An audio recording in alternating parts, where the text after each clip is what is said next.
Assalamualaikum warahmatullahi wabarakatuh. Saya Kinanti Kartianisari dari jurusan Pendidikan Bahasa Arab semester 6B IAIN Syekh Nurjati Cirebon. Di sini saya akan mempresentasikan mata kuliah telaah materi Bahasa Arab Madrasah Aliyah.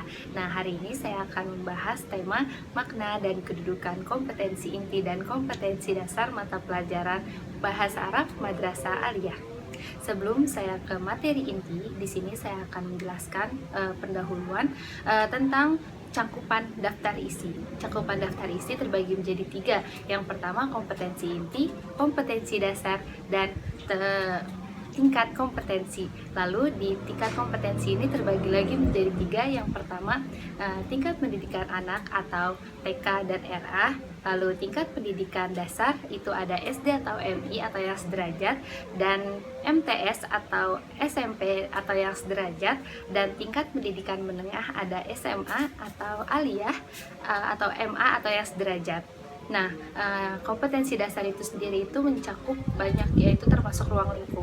Nah, di sini jadi kaitannya bahwa di dalam menentukan kompetensi inti ini diturunkan ke dalam kompetensi dasar ini adalah berbeda.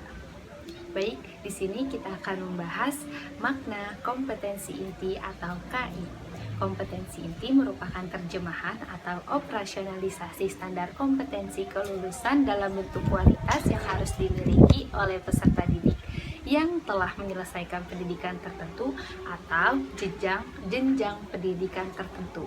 Nah, kompetensi inti atau KI ini berbeda dengan KD atau kompetensi dasar, di mana kompetensi inti ini intinya itu masih bersifat umum karena ia memiliki tiga, yaitu sikap, pengetahuan, keterampilan. Nah, di dalam sikap ini terbagi menjadi dua lagi, yaitu sikap spiritual dan sikap sosial. Nah, di dalam kompetensi inti ini terbagi menjadi 4 kelompok, atau kompetensi inti ini dirancang dalam 4 kelompok yang saling terkait. Yang pertama, di kompetensi inti 1 ada sikap keagamaan, dan di kompetensi inti 2 ada sikap sosial, di kompetensi inti 3 ada pengetahuan, dan kompetensi inti 4 ada keterampilan. Nah, di dalam silabus kita akan menemukan ada KI 1 atau KI 2. Nah, inilah fungsinya di mana kompetensi inti ini memberitahu. Jadi kita ketika buka silabus ini kita sudah paham. Jadi tuh KI 1 tuh bukan hanya sekedar tulisan atau kode saja gitu ya. Intinya kompetensi inti ini ada penjabaran tersendiri. Baik. Nah, sekarang saya akan membahas tentang makna kompetensi dasar atau KD. Nah, kompetensi dasar merupakan kompetensi setiap mata pelajaran untuk setiap kelas yang diturunkan dari kompetensi inti. Karena kan tadi kompetensi inti, lalu diturunkan ke kompetensi dasar. Nah, di mana dalam kompetensi setiap mata pelajaran untuk setiap kelas yang diturunkan dari kompetensi inti ini, yaitu contohnya seperti spiritual. Nah, makanya tadi sebelum ini saya menjelaskan tentang tingkat kompetensi tadi yang ada 3. Nah, di mana nanti itu dibedakan sikap spiritualnya itu di tingkat kompetensi itu. Nah, seperti misalkan pendidikan dasar. Nah, dalam SD atau madrasah ibtidaiyah berbeda antara kelas 1 dan kelas 2 gitu. Dalam SD ini aja sudah berbeda. Nah, jadi secara umum itu intinya seperti itu. Nah, nanti itu akan diperinci lagi atau dibedakan lagi di dalam kompetensi dasar ini atau KD. Baik, sebelumnya kita sudah membahas makna kompetensi inti dan kompetensi dasar. Nah, sekarang saya akan menjelaskan kedudukan kompetensi dasar kelas 11 semester ganjil. Pada kompetensi 3.1 yaitu memahami fungsi sosial, struktur teks, dan unsur kebahasaan seperti bunyi, kata, dan makna dari teks yang berkaitan dengan tema tasawuf. Lalu yang melibatkan tindak tutur mendeskripsikan bentuk, timbangan, sifat, dan karakteristik suatu benda dengan memperhatikan bentuk, makna, dan fungsi dari susunan gramatikal. Lalu pada titik 3.2 yaitu menganalisis gagasan dari teks bahasa Arab yang berkaitan dengan tema at-tasawuf dengan memperhatikan bentuk, makna, dan fungsi dari susunan gramatikal, di mana pada KD3 ini yaitu ada yang saya jelaskan yang ada 4 poin. Yang pertama ada fungsi sosial, di mana fungsi sosial ini yaitu menjelaskan fungsi sosial teks deskriptif. Lalu yang kedua itu ada struktur teks, di mana di sini itu menyebutkan komponen teks deskriptif.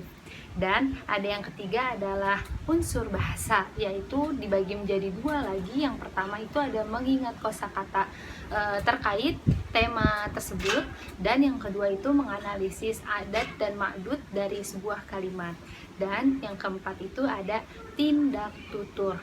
Artinya itu memahami bentuk aturan, menyatakan adat dan ma'dud dalam bahasa Arab. Lalu di KD4 atau kompetensi dasar 4 ini yaitu 4.1 mendemonstrasikan tindak tutur mendeskripsikan bentuk, timbangan, sifat, dan karakteristik suatu benda dengan memperhatikan bentuk, makna, dan fungsi dari susunan gramatikal. Nah, baik secara lisan maupun tulisan.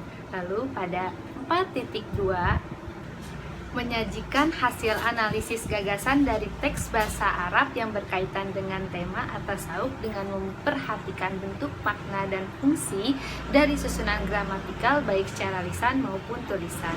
Nah, di sini kompetensi dasar 4 ini terbagi menjadi 4. Yang pertama maharat istimah, maharat qiraah, maharat kitabah, dan maharat kalam. Nah, saya akan jelaskan satu persatu. Maharat kalam, maharat istimah yang pertama yaitu menyalin kosakata yang didengar terkait tema at-tasawuf. Nah, lalu mengidentifikasi fakta yang didengar dengan tema tersebut. Nah, lalu yang kedua ini ada maharat qiraah. Nah, di maharat qiraah ini terbagi menjadi 3. Yang pertama itu ada mengidentifikasi fakta yang ada di dalam teks terkait tema tersebut. Lalu yang kedua ada menuliskan jawaban yang tepat atas teks yang telah dibaca. Lalu yang ketiga ada melengkapi kalimat adat ma'dud yang tepat. Lalu pada maharat kitabah ada 4 poin.